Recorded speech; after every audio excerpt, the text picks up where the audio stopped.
As Allied troops sweep onwards towards Paris, a three-word announcement from the capital brings the great news: Paris is liberated. Cheering crowds line the streets as the Allies speed through the outskirts. The Union Jack flies beside those other flags that have been forbidden for 4 long years of Nazi rule. At the spearhead of the advance is General Leclerc's French 2nd Armored Division. And well in the picture are men of the FFI, whose comrades inside the city have helped to force the swaggering Germans to surrender. No wonder these French folk have gone wild with joy.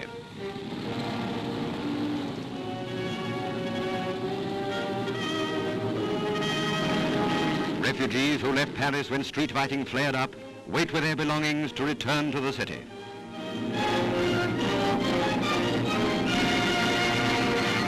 The great moment arrives when General de Gaulle, who has stood as the symbol of free France through the dark years, sets foot in Paris again.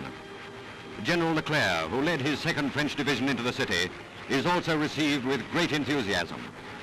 And there's a special welcome for General Koenig, head of the French forces of the interior, whose activities have caused Hitler so many sleepless nights.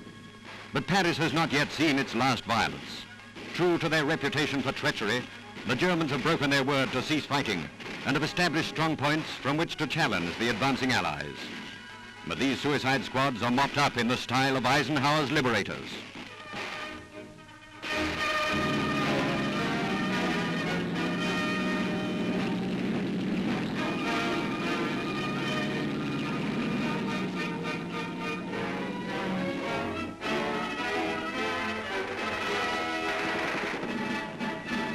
Onwards into Paris itself. In the background, above the other landmarks, can be seen the noble building of the Invalides, famous for the imposing tomb of Napoleon. And here, no longer strutting supermen, are some Nazi prisoners who decided they would sooner live than die for Hitler. Here is another Nazi strong point, this time a tank that has gone up in smoke.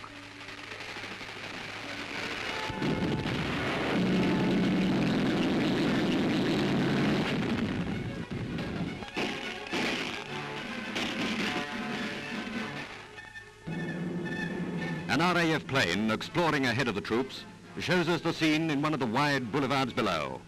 There's still some shooting going on down there, but the nuisance value of the Nazi fanatics hasn't much longer to run.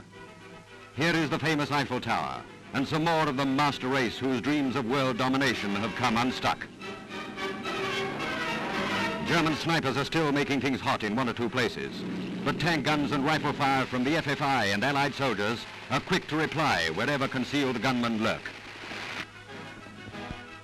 Here's what a couple of men with fixed bayonets would like to do to Hitler and Goering.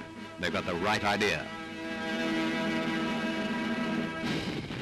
More trouble from Nazi snipers. But the Parisians have an answer to this sort of thing. Once more the cry goes up, as it has before in Paris's history, to the barricades.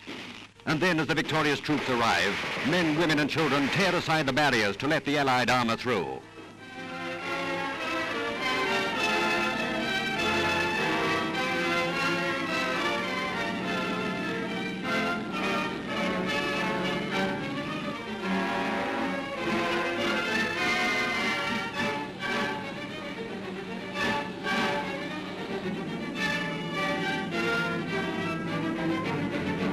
And what are the feelings of the French themselves at the tremendous news? Here is an authoritative voice, an official broadcaster of the French delegation in London.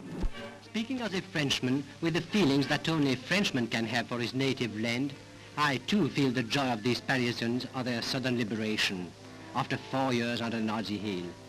But before joy, there comes a solemn feeling of gratitude and dedication towards those who have given their lives in the fight against the invader.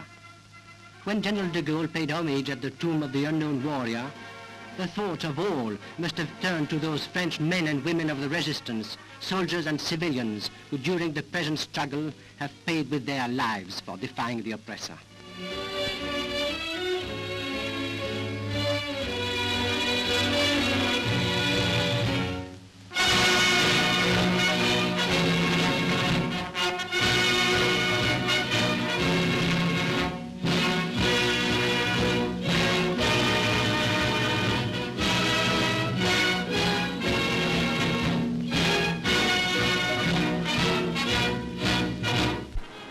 crowds swarmed the famous Arc de Triomphe, determined not to miss a moment of this great day in their city's history.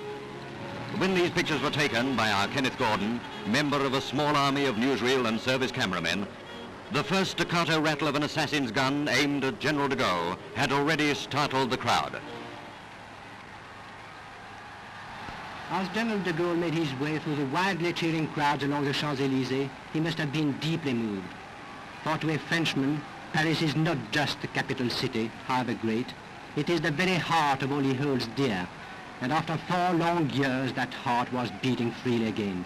Once more Paris stood, as he had done throughout the centuries, as the living symbol of freedom.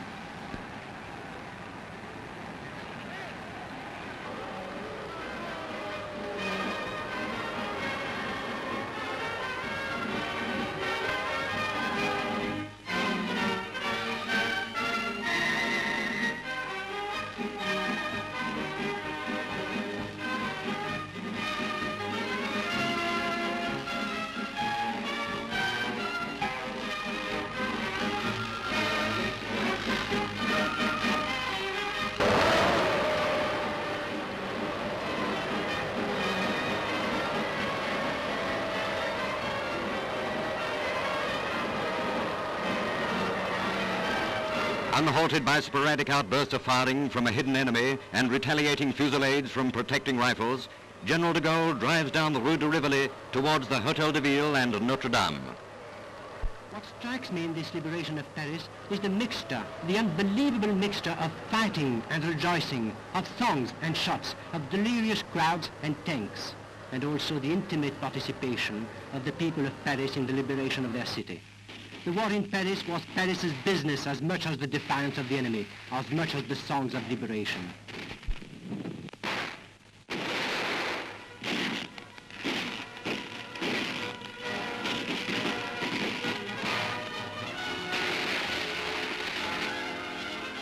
Parties of Red Cross workers and first aid detachments are to be seen here and there, working heroically in this confused but unforgettable scene.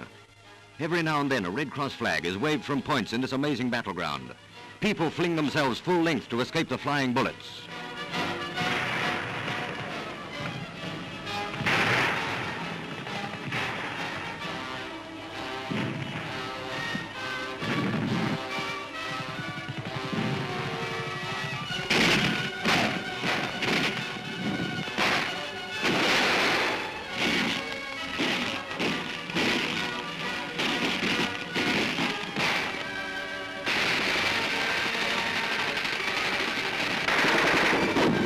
Enemy sharpshooters stationed in window vantage points are blasted from their hideouts.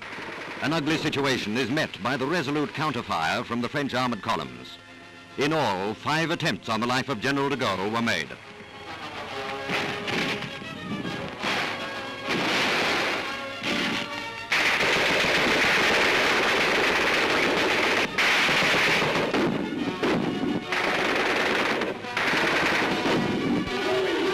An angry crowd threatened to lynch captured prisoners. French police hustle the snipers through the iron gates of the Hôtel de Ville. The temper of the Parisians on this 20th century Bastille Day is no light thing.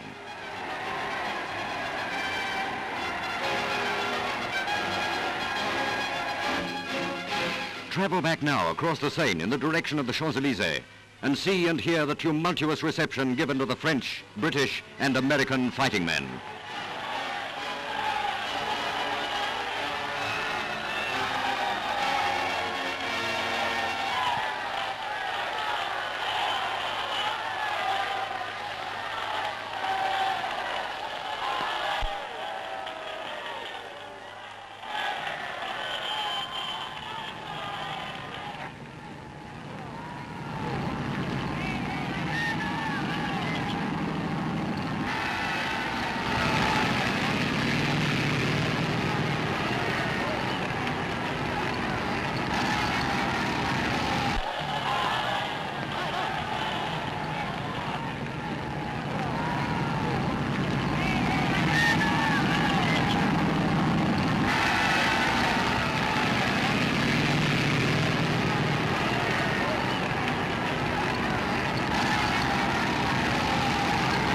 For the first time in 4 bitter years, Paris indulges in an almost forgotten emotion, the experience of happiness.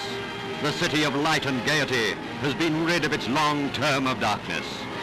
Long live Paris!